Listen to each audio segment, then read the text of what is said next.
160টা করে রোগ থাকে। মালিকুল মউত ফেরেশতা ইসরাইল আলাইহিস সালাম যে সময় আমার আপনার সিনার মধ্যে উঠে বসে, হাদিস শরীফের মধ্যে পাওয়া যায় মানুষের ওই শরীরের সাড়ে 360টি রোগ ঠাস ঠাস করে ছিঁড়ে যায় এবং পেটের কলিজাগুলো নারী ভুরুগুলো তিনবার করে উলট পালট করতে থাকে।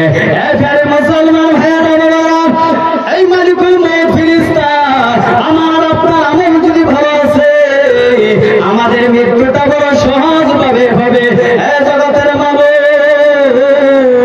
হাদিস শরীফের মধ্যে পাওয়া যায় মালিকুল মউত ফেরেশতা ইসরাইল আলাইহিস সালাম আমার আপনার যে সময় চোখ দিয়ে জানটা কবজ করতে চাইবে, এবার দেখা যায় প্যারে মুসলমান এই চোখ দিয়ে বলবে, এই মালিকুল মউত ফেরেশতা দাঁড়ায় যাও। বলবে কেন দাঁড়াবো?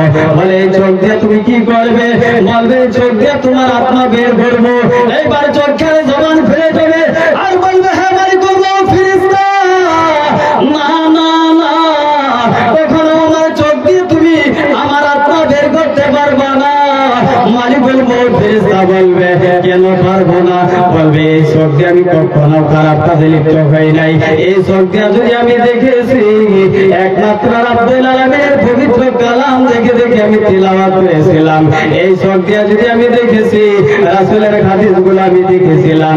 এই চোখ দিয়ে যদি দেখেছি হক্কানি ওলামাদের চেহারার দিকে তাকিয়েছিলাম। মালিকুল মউত ফেরেশতা আমার আপনার কানের কাছে যাবে, কানে বলবে দাঁড়ায় যাও। এইবার মালিকুল মউত ফেরেশতা ইসরাইল আলাইহিস সালাম বলবে কেন দাঁড়ায় যাব? এইবার কানে বলবে হে ফেরেশতা দাঁড়ায় যাও, কারণ হলো এই কান দিয়ে তুমি আমার আত্মা বের করতে পারবা না।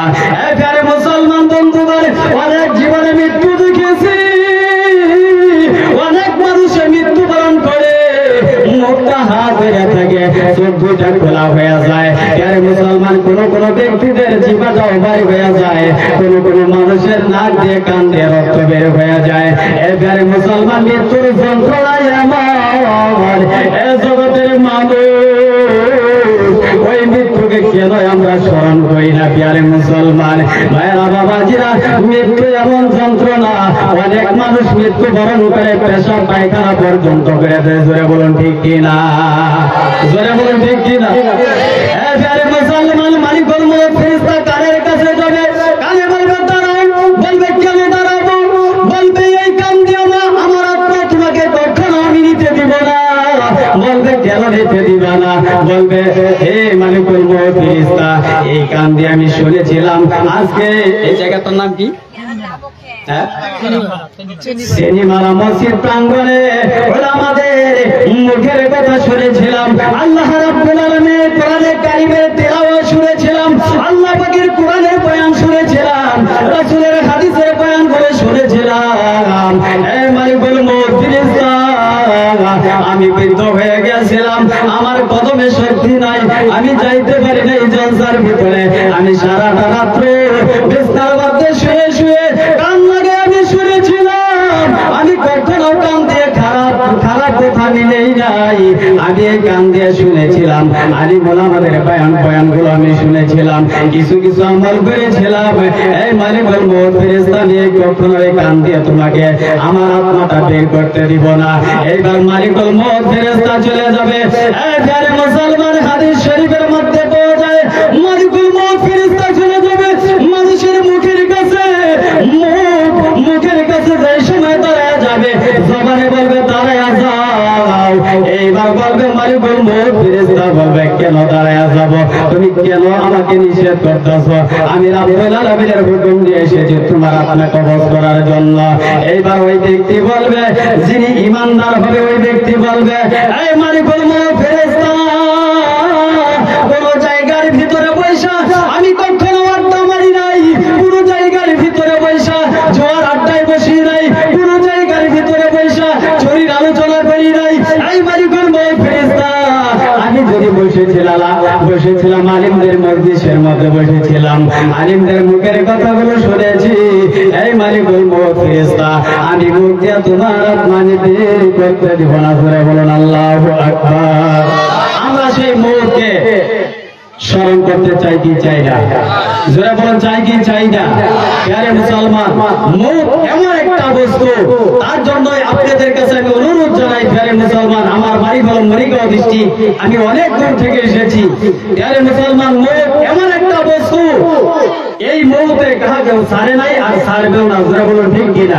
সেই মৌতের কিছু বাজার করে আমরা দুনিয়া থেকে চলে যাইতে হবে প্রিয় মুসলমান, না হলে আমরা যে এত বছর দুনিয়ায় থাকলাম, রব্বুল আলামিনের কাছে আল্লাহ পাক হাশরের ময়দানে জিজ্ঞাসা করবে যে হে আমার বান্দারা, তোমরা দুনিয়ায় ছিলা আর আমাকে তোমরা প্রভু স্বীকার করেছিলা, প্রতিপালক স্বীকার করেছিলা, তার দলিল কি, তার প্রমাণ কি?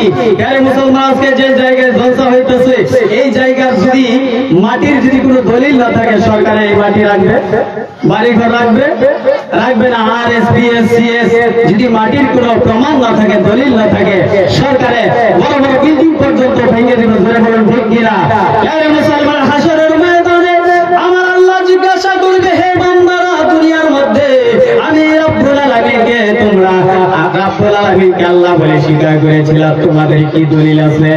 প্রিয় মুসলমান, আমার আল্লাহ ঘোষণা করে দিল, যদি তোমরা দলিল দেখাইতে পারো, তোমাদের জন্য জান্নাতে ঠিকানা হবে, আর যদি তোমরা দলিল দেখাইতে না পারো, তোমাদের জন্য সমস্ত ইবাদত বরবাদ হয়ে যাবে। আল্লাহ, আমরা কি দলিল দেখাবো? আল্লাহ, আমরা কি দলিল দেখাবো? আমার আল্লাহ কোরআনের মধ্যে এলান করে দিল, আদে জাকুম বুরহান। জোরে বলুন সুবহানাল্লাহ। প্রিয় মুসলমান, বুরহান শব্দের অর্থ হলো মুজিজা, বুরহান শব্দের অর্থ হলো মুজিজা, বুরহান শব্দের অর্থ হলো দলিল, আর বুরহান শব্দের অর্থ হলো নবী রাহমাতুল লিল আলামিন। জোরে বলুন সুবহানাল্লাহ।